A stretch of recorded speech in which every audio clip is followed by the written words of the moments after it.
மாநகர சபை கேட்போர் கூடத்தில் இடம்பெற்ற நிகழ்வின் பின்னர் ஊடகங்களுக்கு கருத்து தெரிவிக்கையில், அரசாங்கத்தினால் கொண்டுவரப்படுகின்ற PTA, PSTA சட்டமூலங்கள் தொடர்பாக பாராளுமன்ற உறுப்பினர் வைத்தியர் ஸ்ரீநாத் அவர்கள் இவ்வாறு கருத்து தெரிவித்தார். சரி, எந்த விதமான சட்டங்களாக இருந்தாலும் சரி, மனித உரிமையை நேசிக்கின்ற, ஜனநாயகத்தை நேசிக்கின்றவர்கள் நாங்கள் ஒன்று திரண்டு அதற்கு இருக்க வேண்டும், எதிர்ப்பதற்கான நடவடிக்கைகளை முன்னெடுக்க வேண்டும்.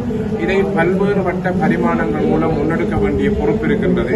எங்களுடைய அடிப்படை அழகான பிரதேச சபைகளில் இருக்கின்ற ஆட்சி அமைப்பினூடாக இருக்க வேண்டும். மக்களின் கருத்துக்களையும் அவர்களும் விழிப்புணர்வை ஏற்படுத்தி மக்கள் இயக்க போராட்டங்களாக இதை மாற்ற வேண்டும்.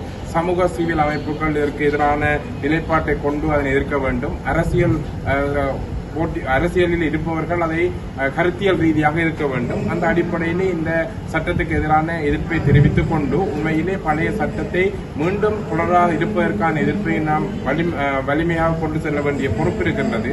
உங்களுடைய எதிர்ப்பை நீங்கள் பிரதேச சபை தீர்மானங்களாக இந்த வெளி உலகத்துக்கு கொண்டு வாருங்கள். பாராளுமன்றத்தின் ஊடாக, எதிர்க்கட்சியின் ஊடாக நாங்களும் இந்த விடயத்தை வெளியில் கொண்டு வருவோம். ஆகவே வெளியிலே ஜனநாயகத்தை நேசிக்கின்ற, மனிதநேயத்தை நேசிக்கின்ற அமைப்புகள் பாரிய அழுத்தங்களை அரசுக்கு கொடுப்பதன் மூலம் இந்த PTA-யும் PSTA-யும் தொடராமல் இருப்பதற்கான நடவடிக்கை எடுக்க வேண்டும் என்று கேட்டுக்கொண்டு ஒன்று திரண்டு நாம் ஜனநாயகத்தையும் மனிதநேயத்தையும் அதனோடு தமிழ் தேசியத்தையும் பாதுகாப்பதற்காக பயணிப்போம்.